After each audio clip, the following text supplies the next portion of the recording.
अब अगला प्रश्न देखते हैं, सीक्वेंशियल फाइल संगठन क्या है। तो इसके पहले हमने सीरियल फाइल संगठन देखा था, अब सीक्वेंशियल देखते हैं। सीक्वेंशियल के बारे में जैसा कि मैंने आपको पहले झलक दी थी, सीक्वेंशियल का मतलब होता है जैसे आ ई अलग अलग अक्षरों से सारी फाइलें, जो जिन कागजों में आ से कुछ जानकारी लिखी हो उसमें आ के साथ रखें, पास रखें, और जिनमें आ की बड़े आ की हो कि उसमें अलग बड़े आ वाली रखें, इसी तरह से इसमें का की हो उसमें का वाली रखें। तो अलग अलग सीक्वेंस है, आ का सीक्वेंस, बड़े आ का सीक्वेंस, ई का सीक्वेंस, ऊ का सीक्वेंस, का सीक्वेंस वगैरह वगैरह, है ना। तो ये एक तरीका होता है। अब इसमें क्या होता है, अगर आपको इंसान की तरह आपसे कोई किताब, कोई आपने ऐसे फाइलें अपनी पूरी जमा रखी हैं ऑफिस में, और आपसे कोई कहे कि कोई फाइल निकाल के लाओ, तो जो भी फाइल आपसे मैं पूछूंगा तो आप सबसे पहले क्या करोगे। अब मान लीजिए कि ये फाइलें ऐसे रखी हैं कि 5-6 अलमारियों में रखी हुई हैं, किसी में आ है, किसी में अब बड़ा है, किसी में का है, किसी में पा है, वगैरह वगैरह। ठीक है। अब इस दरमियान मैंने आपसे, किसी ने कहा आपसे कि आप फटाफट माँ की फाइल लेके आओ, तो आपको सोचना पड़ेगा कि अब माँ किस अलमारी में है। जिस अलमारी में वो फाइल होगी, आपको हो सकता है 2-3 अलमारियां देखनी पड़े तब जाके माँ की फाइल मिले आपको। तो इस तरीके से सीक्वेंशियल वाले में सीक्वेंस तो है, कुछ तारतम्य तो है, लेकिन फिर भी उस तारतम्य के में भी कुछ काम लगता है, मेहनत करनी पड़ती है ना। और ये विभाजन एक निश्चित क्रम में होता है, तो थोड़ा सा आपको मेहनत करनी पड़ेगी लेकिन काम हो जाएगा, बहुत ज़्यादा देर नहीं लगेगी। अब इसको कब इसका प्रयोग करना सबसे अच्छा होता है, इसको प्रयोग करना सबसे अच्छा तब होता है जब सारी जानकारी आपने एक के बाद एक आराम से क्रम से लगा के रखी हुई है, तो कोई दिक्कत नहीं है।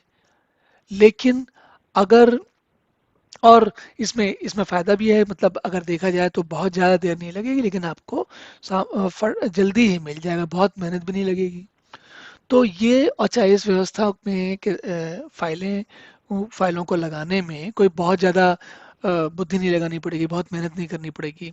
किसी साधारण व्यक्ति को भी समझाएंगे तो उतना वो भी कर सकता है। तो इस तरीके से इनको बनाना आसान होता है, इनको व्यवस्थित करना भी आसान होता है।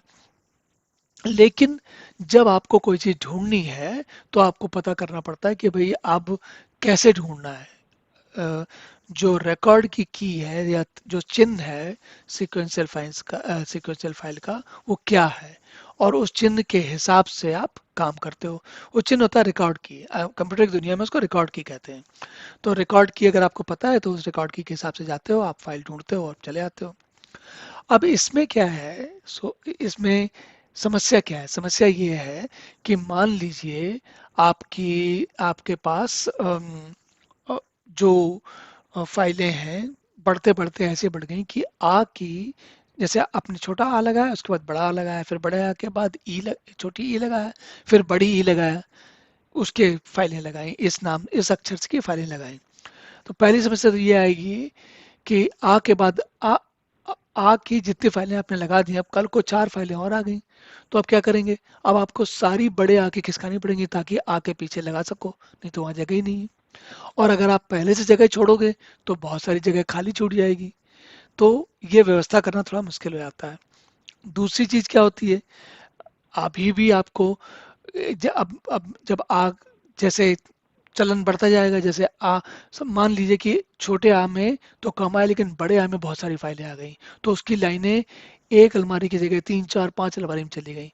तो अब आप का ढूंढने जा रहे हो, आ के बाद ई ऊ सारे स्वर करने के बाद जब का ढूंढने जा रहे हो, तो आपको पता लगा वो 8वीं 10वीं अलमारी में मिल रहा है।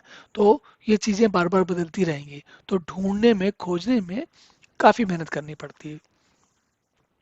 तो जब जब जब आपको बहुत जल्दी नहीं है सामान लाने की, सामान खोजने की, तब तो चल जाएगा। लेकिन अगर ज़्यादा जल्दी है तो तब तो मुश्किल हो जाएगा।